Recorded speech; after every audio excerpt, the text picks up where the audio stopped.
দেশে মোট ভোটার 12,37,32,000। নির্বাচন কমিশন জানালো বেড়েছে 19 লাখের বেশি।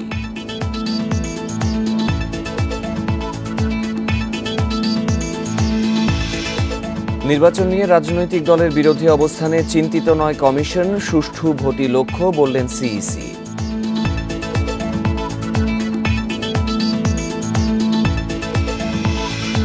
পণ্যের দাম নিয়ে ক্রেতাদের ক্ষোভ বেশি বাড়েনি, দাবি ভোক্তার ডিজির। তেল নিয়ে অসহায়ত্ব প্রকাশ।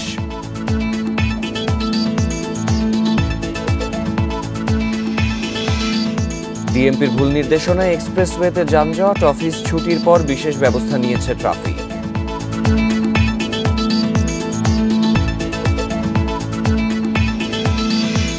বিরতিহীন সংবাদ দুপুরের শিরোনাম শুনছিলেন, পুরো খবর নিয়ে আছি সাফাদ্দিন ফরিদ। দেশে মোট ভোটার 12,37,32,274 জন। জাতীয় ভোটার দিবসে জানালেন প্রধান নির্বাচন কমিশনার এএমএম নাসির উদ্দিন। সকালে আগারগাঁওয়ের নির্বাচন ভবনের সামনে জাতীয় ভোটার দিবসের কার্যক্রম উদ্বোধন অনুষ্ঠানে এই তথ্য জানান তিনি। তালিকা অনুযায়ী ভোটার বেড়েছে প্রায় 19 লাখ। 2024 সালে তালিকায় যুক্ত হওয়া ভোটারদের চূড়ান্ত তালিকা প্রকাশ করে নির্বাচন কমিশন। জাতীয় ভোটার দিবস উপলক্ষে এই তালিকা প্রকাশ করা হয়। মোট ভোটার বৃদ্ধির হার 1.54 ভাগ।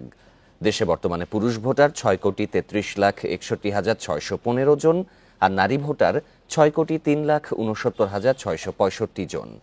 এর আগে গত 2 জানুয়ারি খসড়া ভোটার তালিকা প্রকাশ করা হয়। ওই তালিকায় 18,33,352 জন অন্তর্ভুক্ত হন। উদ্বোধনী অনুষ্ঠানে সিইসি বলেন, অবাধ, সুষ্ঠু, নিরপেক্ষ ও গ্রহণযোগ্য নির্বাচন অনুষ্ঠানে কমিশন প্রতিশ্রুতিবদ্ধ। এজন্য সবার সহযোগিতা চান তিনি।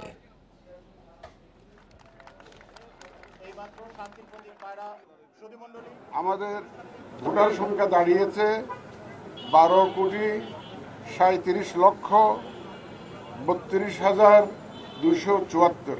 তার মধ্যে পুরুষ হচ্ছে 6,63,61,615 আর মহিলা ভোটার হচ্ছে 6,03,69,665। নির্বাচন নিয়ে বিভিন্ন রাজনৈতিক দলের বিপরীতমুখী বক্তব্যে চিন্তিত নয় কমিশন। প্রধান নির্বাচন কমিশনার এএমএম নাসির উদ্দিন বলেন, সব দলই চায় গ্রহণযোগ্য ভোট। সকালে আগারগাঁওয়ে জাতীয় ভোটার দিবসের আলোচনা সভায় কথা বলেন তিনি। সিইসি বলেন, এবার নির্বাচন কমিশনের প্রতি মানুষের প্রত্যাশা বেড়েছে। সব রাজনৈতিক দলের চিন্তা এক থাকবে না। রাজনৈতিক দলগুলো বিপরীতমুখী বক্তব্য দিলেও সঠিক সময় ঐক্যে পৌঁছাবে বলে আশা প্রকাশ করেন তিনি। ভোটে সন্ত্রাস করে আপাত দৃষ্টিতে জেতা যায়, তবে দীর্ঘমেয়াদে জয় হয় না। সব দলের অংশগ্রহণে অবাধ ও সুষ্ঠু নির্বাচনে প্রতিশ্রুতিবদ্ধ বর্তমান কমিশন। এটাই গণতন্ত্রের সৌন্দর্য। সুতরাং যখনই বিভিন্ন দল বিপরীতমুখী বক্তব্য দেয়, আমি আদৌ এটা কিন্তু আশাহত হই না। ফাইনালি দেখবেন at the end of the day আমাদের রাজনীতির বিদ্রোহ কিন্তু ভুল করে। দেখবেন যে at the end of the day মানুষ যখন চায়, দেখবেন যে একটা পর্যায়ে গিয়ে একটা ইকুইলিব্রিয়াম আসবে, একটা ব্যালেন্স আসবে, একটা জায়গায় তারা একমত হবে, সেই বিশ্বাস আমার আছে। নানা কর্মসূচিতে বিভিন্ন জেলায় পালিত হয়েছে জাতীয় ভোটার দিবস। দিবসটি উপলক্ষে সকালে খুলনা আঞ্চলিক নির্বাচন কর্মকর্তার কার্যালয়ে কর্মসূচির উদ্বোধন করা হয়। অনুষ্ঠানে প্রশাসনের বিভিন্ন পর্যায়ের কর্মকর্তারা উপস্থিত ছিলেন। বেলা 11টায় রাজশাহী আঞ্চলিক নির্বাচন কর্মকর্তার কার্যালয় থেকে বর্ণাঢ্য র্যালির আয়োজন করা হয়। র্যালিটি নগরীর প্রধান সড়ক প্রদক্ষিণ করে বিভাগীয় কমিশনারের কার্যালয়ে গিয়ে শেষ হয়। জামালপুরে বক্তারা অবাধ, সুষ্ঠু ও নিরপেক্ষ নির্বাচনের দাবি করেন। চাঁদপুরের র্যালিতে অংশ নেন সরকারি কর্মকর্তা, শিক্ষার্থী, সুশীল সমাজের প্রতিনিধি ও সাধারণ মানুষ। নাটোরে বর্তমান সরকার অবাধ, সুষ্ঠু ও নিরপেক্ষ নির্বাচন জনগণকে উপহার দেওয়ার জন্য কাজ করে যাচ্ছে প্রশাসন। শোভাযাত্রা ও আলোচনা সভার মধ্য দিয়ে জাতীয় ভোটার দিবস পালিত হয়েছে লক্ষ্মীপুর, খাগড়াছড়ি, নীলফামারী, টাঙ্গাইল, হিলি সহ বিভিন্ন জায়গায়। তত্ত্বাবধায়ক সরকার ব্যবস্থা ফেরাতে ত্রয়োদশ সংশোধনী বাতিলের রায়ের রিভিউ শুনানি হচ্ছে 8ই মে। সকালে এই আদেশ দিয়েছে আপিল বিভাগ। আজ কার্যতালিকায় থাকলেও রাষ্ট্রপক্ষের সময় আবেদনের প্রেক্ষিতে পিছিয়েছে গুরুত্বপূর্ণ এই মামলার রায় পুনর্বিবেচনার আবেদন। তত্ত্বাবধায়ক সরকার ব্যবস্থা বাতিল করে 2011 সালে রায় দেন সাবেক প্রধান বিচারপতি খায়রুল হক। সংক্ষিপ্ত রায়ে তিনি পরবর্তী দুটি নির্বাচন তত্ত্বাবধায়ক সরকারের অধীনে করার পরামর্শ দিয়েছিলেন। তবে অবসরের 16 মাস পরে লেখা পূর্ণাঙ্গ রায়ে তা উল্লেখ না করেই তত্ত্বাবধায়ক ব্যবস্থাকে অসাংবিধানিক বলেন তিনি। এতে এই ব্যবস্থা পুরোপুরি বাতিল করতে সংবিধানে সংশোধনী আনে বিগত আওয়ামী লীগ সরকার।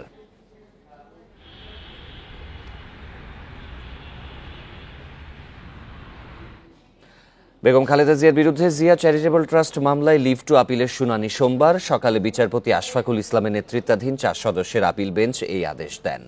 এর আগে 23 ফেব্রুয়ারি খালেদা জিয়ার খালাসের রায়ের বিরুদ্ধে আপিল করে রাষ্ট্রপক্ষ দুদক। পরে শুনানির জন্য আজকের দিন ধার্য করে আদালত। জিয়া চ্যারিটেবল মামলায় 2018 সালে খালেদা জিয়াকে 7 বছরের কারাদণ্ড ও 10 লাখ টাকা অর্থদণ্ড দেয় বিচারিক আদালত। রায়ের বিরুদ্ধে একই বছরের 18 নভেম্বর হাইকোর্টে আপিল করেন খালেদা জিয়া। 5 আগস্ট ছাত্র জনতার অভ্যুত্থানে আওয়ামী লীগ সরকারের পতনের পর 6 আগস্ট জিয়া চ্যারিটেবল ট্রাস্ট ও জিয়া অরফানেজ ট্রাস্ট মামলা থেকে খালাস দেয়া হয় বিএনপি চেয়ারপারসনকে।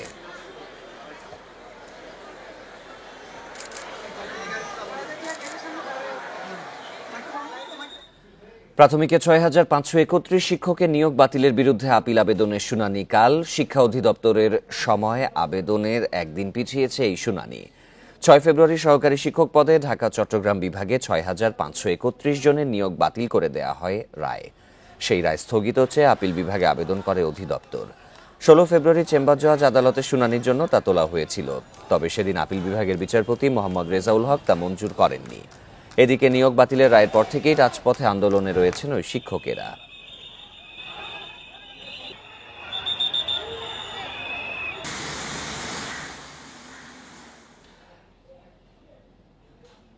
শপথ গ্রহণ করেছেন সরকারি কর্ম কমিশন পিএসসির নতুন নিয়োগপ্রাপ্ত 7 সদস্য। সকালে সুপ্রিম কোর্টের জাজেস লাউঞ্জে তাদের শপথ পাঠ করান প্রধান বিচারপতি সৈয়দ রেফাত আহমেদ। এ নিয়ে চেয়ারম্যান সহ পিএসসির মোট সদস্য হলেন 16 জন। নতুন 7 সদস্য হলেন অধ্যাপক ডক্টর মোহাম্মদ শরীফ হোসেন, অধ্যাপক ডক্টর ফেরদৌস আরফিনা ওসমান, অধ্যাপক ডাক্তার এটিএম ফরিদ উদ্দিন, অবসরপ্রাপ্ত ব্রিগেডিয়ার জেনারেল আনোয়ারুল ইসলাম, মোহাম্মদ মুনির হোসেন, অধ্যাপক ডক্টর শাহনাজ সরকার এবং সাব্বির আহমদ চৌধুরী। সংবিধানের 139 অনুচ্ছেদ অনুযায়ী নতুন সদস্যরা দায়িত্বভার গ্রহণের তারিখ থেকে 5 বছর বা 65 বছর বয়স পূর্ণ হওয়া পর্যন্ত বাংলাদেশ সরকারি কর্ম কমিশনের সদস্য পদে বহাল থাকবেন। এর আগে গত জানুয়ারিতে নতুন 6 সদস্যকে নিয়োগ দিয়ে প্রজ্ঞাপন জারি করা হয়। পরে তাদের কয়েকজনের বিরুদ্ধে বিগত সরকারের সংশ্লিষ্টতা সহ নানা অভিযোগ ওঠায় তা বাতিল করে নতুন এই 7 সদস্যকে নিয়োগ দেন রাষ্ট্রপতি।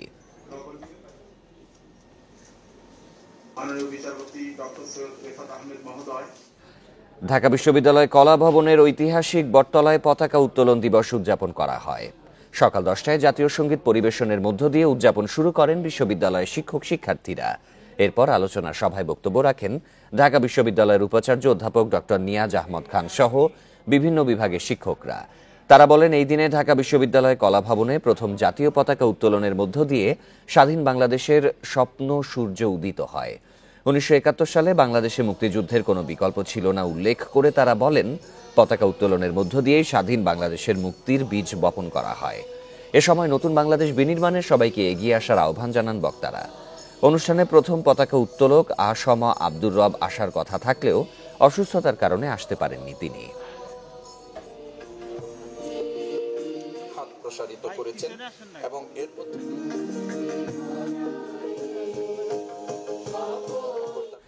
রমজানে বেশ কিছু নিত্যপণ্যের দাম বাড়তি, তবে এটি মানতে নারাজ ভোক্তা অধিকারের মহাপরিচালক।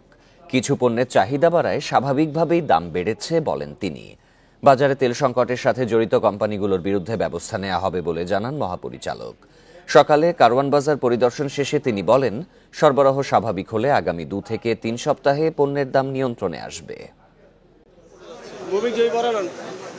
প্রতি বছরের মতো এবারও রমজানে বাজারে বেড়েছে নিত্যপণ্যের দাম। মূল্য স্থিতিশীল ও সরবরাহ স্বাভাবিক রাখার লক্ষ্যে রাজধানীর কারওয়ান বাজারে তদারকিতে যায় ভোক্তা অধিকার সংরক্ষণ অধিদপ্তরের মহাপরিচালক। বাজারে সয়াবিন তেলের সংকট আছে স্বীকার করে কোম্পানিগুলোর বিরুদ্ধে ব্যবস্থা নিতে তদন্ত কমিটির কথা জানান মহাপরিচালক। তবে আগে থেকে কেন বাজার নিয়ন্ত্রণে আনা হয়নি, সাংবাদিকদের এমন প্রশ্নের কোনো সদুত্তর দিতে পারেননি ভোক্তার ডিজি। আজকেই আমরা তদন্ত কমিটি করব। পরবর্তীতে তদন্তে একটা বিষয় আছে, সেটা হলো আমাদের বন্দরের তথ্য নিতে হবে, চট্টগ্রাম পোর্টের, আমাদের কাস্টমসের তথ্য নিতে হবে, এনবিআর এর তথ্য নিতে হবে, নিয়ে কোম্পানিগুলোর থেকে তথ্য কালেকশন করতে হবে। এই সবগুলোকে অ্যাসিমিলেশন করে তারপরে আমরা তদন্তের ফাইন্ডিংসটা তৈরি করব। এদিকে রমজানে বাজারে নিত্যপণ্যের দাম বাড়লেও তা মানতে নারাজ মহাপরিচালক। কিছু পণ্যের সরবরাহ ঘাটতি থাকায় দাম একটু বেশি, দাবি তার। আগামী 15 থেকে 22 দিনে এগুলো নিয়ন্ত্রণে আসবে বলে জানান তিনি। বাজারে 101টা পণ্য আছে, আপনি দেখছেন শুধু সয়াবিন তেল নিয়ে ক্রাইসিস, অন্য সকল পণ্য কম দামে আপনাদের সম্মুখে বলেছে। তাহলে বাজার নিয়ন্ত্রণে যায় বলতে যেটা জেনারেলি বুঝেন, এটার সাথে আমি একমত। সরবরাহ কম আছে, সেগুলোর যৌক্তিকভাবে কিছু দাম বাড়ে, এটা বাজারের নিয়ম। রমজানের চাহিদা বাড়ায় যৌক্তিকভাবে কিছু পণ্যের দাম বাড়ে উল্লেখ করে মহাপরিচালক বলেন, অনেক ভোক্তা প্রয়োজনের বেশি পণ্য একবারে কেনাকাটা করায় বাজারে ঘাটতি দেখা দেয়। Khaled Raihan, independent news, Dhaka. বাজার পরিস্থিতির আরো খবর জানাতে এবার বগুড়া থেকে যোগ দেবেন সহকর্মী হাসিবুর রহমান। হাসিবুর, রোজায় পণ্যের দাম খুব বেশি বাড়েনি, ভোক্তার ডিজির যে বক্তব্য তার সাথে ক্রেতারা কি একমত পোষণ করছেন?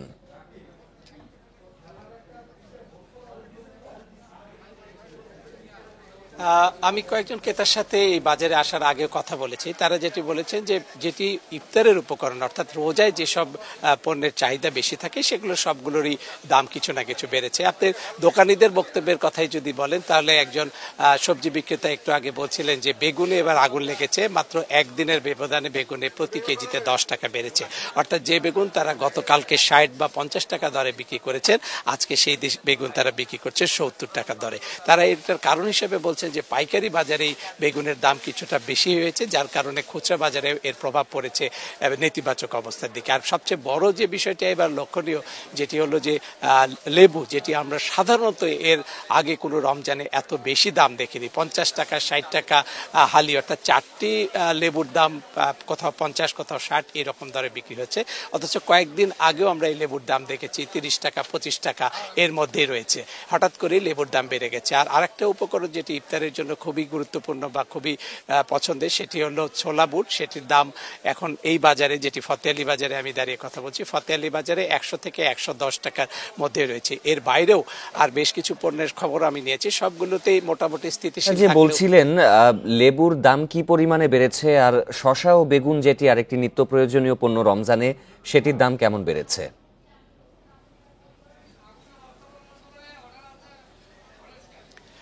যেটা একটু আগে বলছিলাম যে বিক্রেতারা যেটি বলছেন যে বেগুনে আগুন লেগেছে, অর্থাৎ একদিনের ব্যবধানে 1 কেজি বেগুনের দাম বেড়েছে এই ফতেহালি বাজারে 10 টাকা করে। এর কারণ হিসেবেই তারা বলছেন যে যারা পাইকারি বিক্রেতা সেখানেই দাম মূলত বেশি রয়েছে।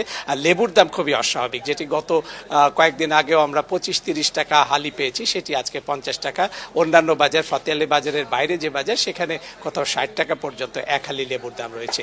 আর বেগুনের পাশাপাশি অন্যান্য যে সবজিগুলো মূলত ইফতারের উপকরণের সাথে লাগে বা ইফতারের সময়, রমজানের সময় লাগে, সেগুলোর মধ্যে সিমের দাম কিছুটা বৃদ্ধি রয়েছে, যেটা বিক্রেতারা বলছেন। চিনি এখন 120 টাকা কেজি।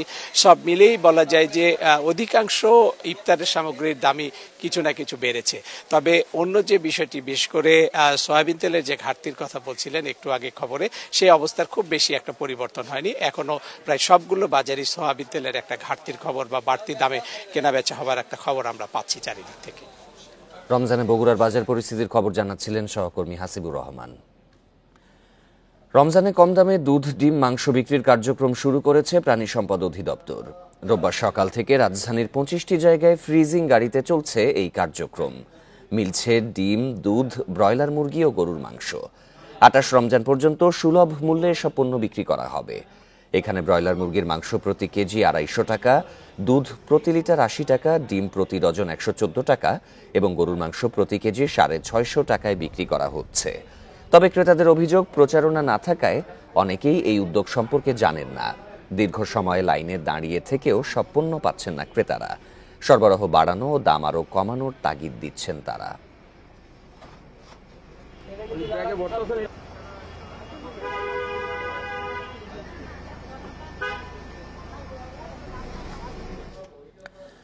ডিএমপির নির্দেশে এলিভেটেড এক্সপ্রেসওয়ে টোল প্লাজা সরানোয় তেজগাঁও সহ আশপাশের সড়কে দেখা দিয়েছে তীব্র যানজট।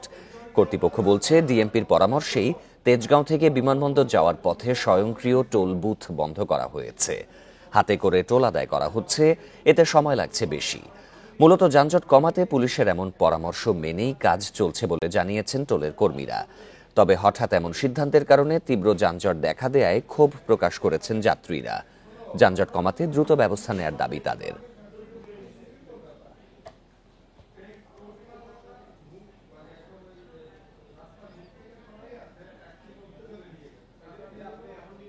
আমরা তো রেগুলারই গাজীপুর যাওয়া আসা করি, প্রতিদিনই টুল দেই, এইভাবে টুল দেই, কিন্তু আজকে টুল নিচ্ছে না কেন?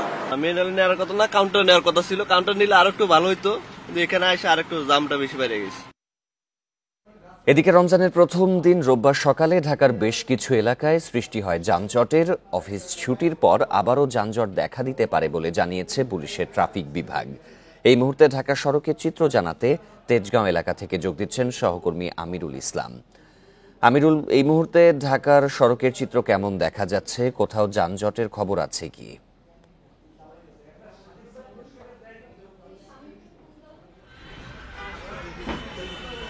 আমি আজকে সারাদিন মোহাম্মদপুর, মিরপুর সহ আরো বিভিন্ন জায়গায় ঘোরাঘুরি করেছি এবং সকালবেলা আমি দেখেছিলাম কিছুটা যানজট রয়েছে, কিছুটা বিভিন্ন কেন্দ্রে আমি যানজট লক্ষ্য করেছি। তবে এখন যানজটের অবস্থা কিছুটা স্বাভাবিক থাকলেও আমি বেশ কয়েকটা পয়েন্টে কিন্তু যানজট লক্ষ্য করেছি, যেমন বিজয় সরণিতেও আমি কিছুটা যানজট লক্ষ্য করেছি। তাছাড়া মোহাম্মদপুরেরও কয়েকটা জায়গাতে আমি যানজট লক্ষ্য করেছি এবং সেই সব যানজট নিরসনে কিন্তু পুলিশও একদম পরিপূর্ণভাবে কাজ করছে।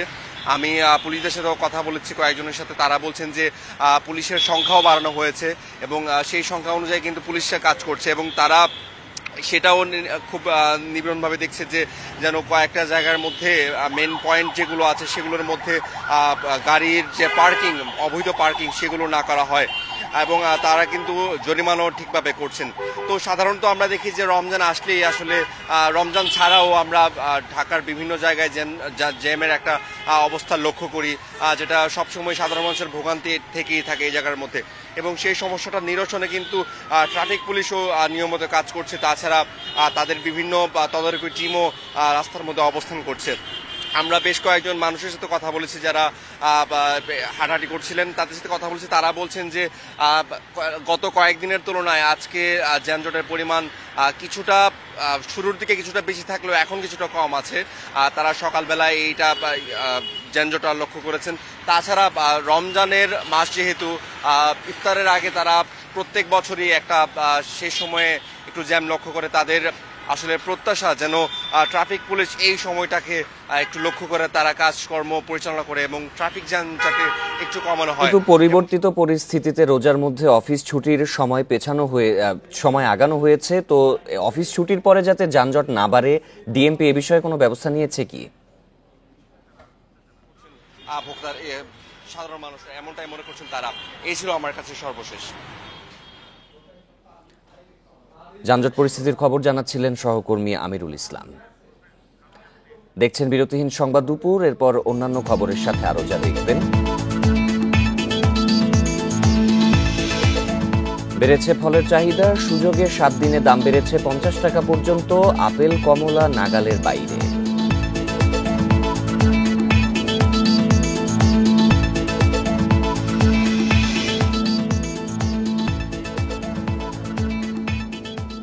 আশুলিয়া থেকে মাদক মামলার যাবজ্জীবন সাজাপ্রাপ্ত আসামি ও জুলাই গণহত্যা সহ একাধিক মামলার আসামি বিল্লাল হোসেনকে গ্রেপ্তার করা হয়েছে।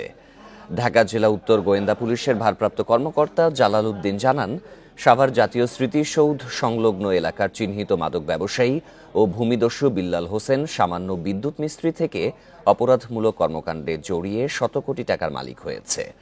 দীর্ঘদিন ধরে পলাতক বিল্লালকে তথ্য প্রযুক্তি ও গোয়েন্দা তথ্যের ভিত্তিতে শনিবার দিবাগত রাতে গ্রেপ্তার করা হয়। গ্রেপ্তার বিল্লালকে আজ 7 দিনের রিমান্ড আবেদন করে আদালতে পাঠানো হবে বলে জানিয়েছে পুলিশ।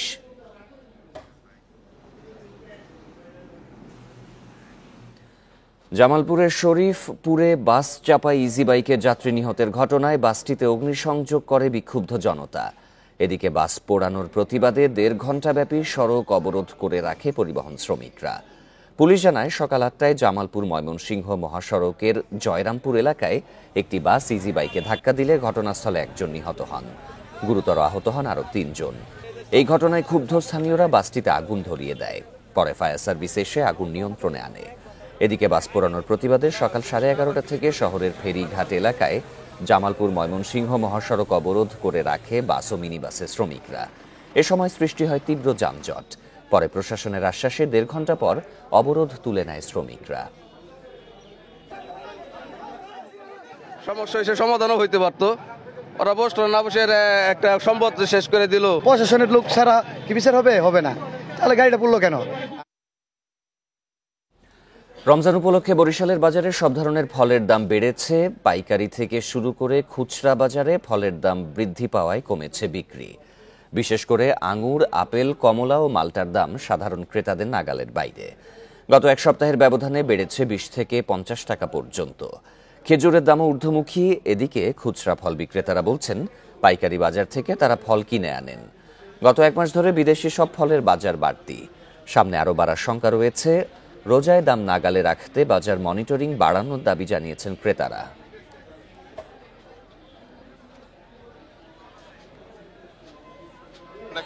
খেজুর কিনতে 350-400 টাকা লাগে, এটা তো সবার দ্বারা সম্ভব না। কারণ আমরা যারা নিম্ন শ্রেণী আছে এদের জন্য খুব কষ্ট। ফলের বাজার বর্তমানে অবস্থা খুবই খারাপ, কারণ যে পরিমাণ ভ্যাট বসাইছে সরকার এখন, যার জন্য আমরা ফল যে দামে কিনি ইন্ডিয়া থেকে যে দামে কিনি তার 3 গুণ ভ্যাট দেওয়া লাগতেছে। এবারে চট্টগ্রামের ফলের বাজার নিয়ে জানাতে যোগ দিচ্ছেন সহকর্মী আহসান রিটন। রিটন, বিদেশি ফলের দাম কি অনেক বেশি কিনা? রোজায় কতটুকু বেড়েছে?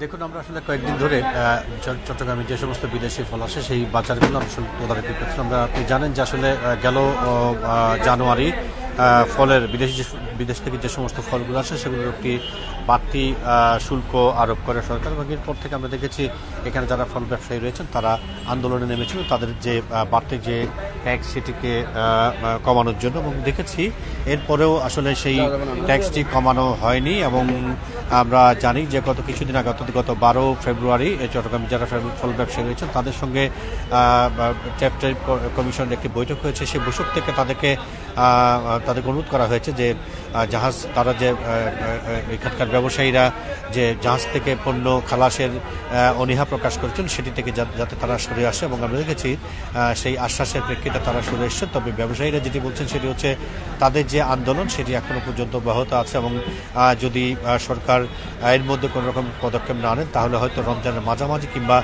ঈদের পরে গিয়ে তারা আবার জাহাজ থেকে ফ্রুটস খালাসের যে বিষয় যে বন্ধ রাখার যে সিদ্ধান্ত নিয়েছিলেন সেটি নেবেন।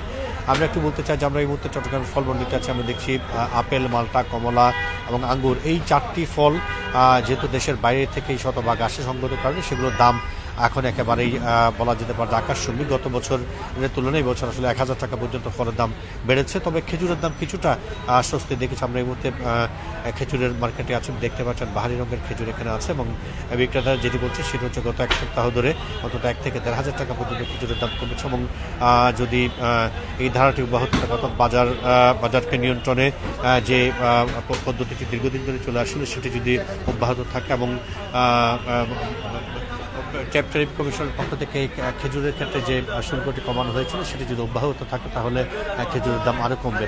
আমরা আসলে যারা ফল বিক্রেতা রয়েছেন তাদের মধ্যে আমরা খুব দেখেছি, তারা যেটি বলছে সেটি হচ্ছে সাধারণ মানুষকে পুঁজি করে তারা এই ব্যবসা করেন, বিদেশ থেকে ফল আনেন, কিন্তু ফলের যেহেতু শুল্ক বাড়িয়ে দেওয়া হয়েছে সঙ্গত কারণে ফলের দাম এত বেশি যে এখন আসলে তারা ক্রেতা খুঁজে পাচ্ছেন না, এবং সেই কারণে তারা মনে করছেন যত দ্রুত সম্ভব এই বিষয়টির একটি সুরাহা হওয়া উচিত। যদি শুল্ক কমানো হয় তাহলে হয়তো ফলের দাম আবার মানুষের ক্রয় ক্ষমতার মধ্যে আসবে এবং তারাও ব্যবসা করে একটি স্বস্তির মধ্যে থাকবেন। এই হচ্ছে চট্টগ্রাম থেকে আমার কাছে ফল বাজারের ফলের দাম নিয়ে এখন পর্যন্ত সর্বশেষ। চট্টগ্রাম থেকে ফলের বাজার পরিস্থিতি নিয়ে জানাচ্ছিলেন সহকর্মী আহসান রিটন। এবার রমজানে চট্টগ্রামে বিভিন্ন অভিজাত রেস্তোরাঁয় প্রায় 20 কোটি টাকার কেনা বেচা হবে বলে আশা করছেন ব্যবসায়ীরা। তাদের দাবি, স্বাস্থ্যবিধি মেনে তৈরি হবে ইফতার সামগ্রী। অভিজাত রেস্তোরাঁর পাশাপাশি ফুটপাতে বাহারি ইফতারের পসরা সাজাবেন অনেক দোকানি। চট্টগ্রামে ছোট বড় মিলিয়ে রেস্তোরাঁ প্রায় 1000। এসব রেস্তোরাঁয় ইফতার নিয়ে বাড়তি নজর থাকে সবার। রমজানের প্রথম দিন থেকে তাই সব ধরনের প্রস্তুতি নিয়েছে তারা। বাজেটের মধ্যেই ইফতার বাজার রাখতে চাইছেন তারা, মানের সাথে কোনো আপোষ নয়। তাই ঊর্ধ্বমূল্যের বাজারেও দাম রাখছেন আগের মতোই। আগের মতো আমাদের কাবাব আইটেম যেগুলো থাকবে অবশ্যই এগুলো থাকবে, কোনো রেট বাড়ানো হবে না, আগের মতোই থাকবে, আমরা ওইভাবেই রাখার চেষ্টা করতেছি। হয়তো আমরা ইফতারির আগে আমরা কিছু পার্সেল সেল করতে পারি, যারা বাসায় নিয়ে কাবাব, পরোটা এগুলো এনজয় করতে চায়। রমজানে পুরো নগরীতে প্রায় 20 কোটি টাকার বেশি কেনাবেচা হয়। অভিজাত রেস্তোরাঁর পাশাপাশি ফুটপাতে ইফতার সামগ্রী নিয়ে বসবেন বিক্রেতারা। ব্যবসায়ীদের প্রত্যাশা গত বছরের চেয়ে এবার বিক্রি ছাড়িয়ে যাবে। গতবারের তুলনায় এবার ব্যবসা ভালো হবে। জিনিসপত্রের দাম বাজারে বাড়লো, আমরা কোনো জিনিসের দাম বাড়াচ্ছি না। আমরা আমাদের ক্রেতা সাধারণকে সন্তুষ্ট করার জন্য আপ্রাণ চেষ্টা করব। সারা চট্টগ্রামের বিজনেস যদি রেস্টুরেন্টের থেকে কাউন্ট করেন হবে 20-22 কোটি টাকা হতে পারে। বন্দরনগরীতে ইফতার আয়োজনের পাশাপাশি বিভিন্ন রেস্টুরেন্টে থাকছে সেহরির বিশেষ আয়োজন। Abdullah Rakib, independent news, Chittagong. দেখছেন বিরতিহীন সংবাদ দুপুর। সংবাদে আরো যা থাকছে: চ্যাম্পিয়ন্স ট্রফিতে বেলা 3টায় মুখোমুখি ভারত ও নিউজিল্যান্ড। দুই দল আগেই পৌঁছেছে সেমিতে।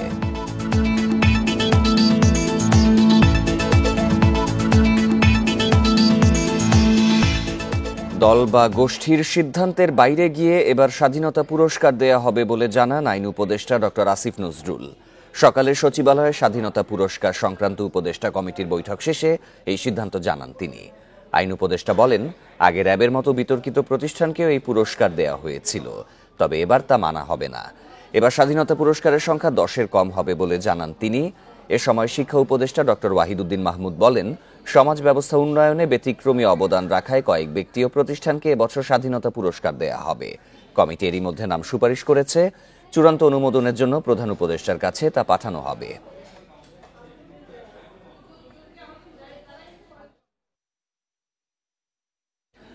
বিএনপি চেয়ারপারসনের উপদেষ্টা ডক্টর শাহিদা রফিক মারা গেছেন। সকাল 7:30টার দিকে ধানমন্ডি ইবনে সিনা হাসপাতালে মৃত্যু হয় তার। বৃহস্পতিবার বিএনপির বর্ধিত সভায় গিয়ে পায়ে আঘাত পেয়েছিলেন তিনি। প্রাথমিক চিকিৎসার পর চিকিৎসকের পরামর্শে ভর্তি করা হয় ইবনে সিনা হাসপাতালে। পরে শারীরিক অবস্থার অবনতি হলে নেওয়া হয় আইসিইউতে।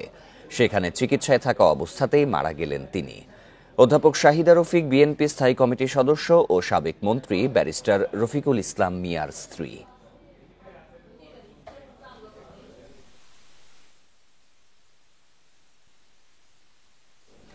যমুনা সেতু থেকে পরিত্যক্ত রেল লাইনটি সরানো হলে সড়কের প্রশস্ততা বাড়বে প্রায় 2 মিটার।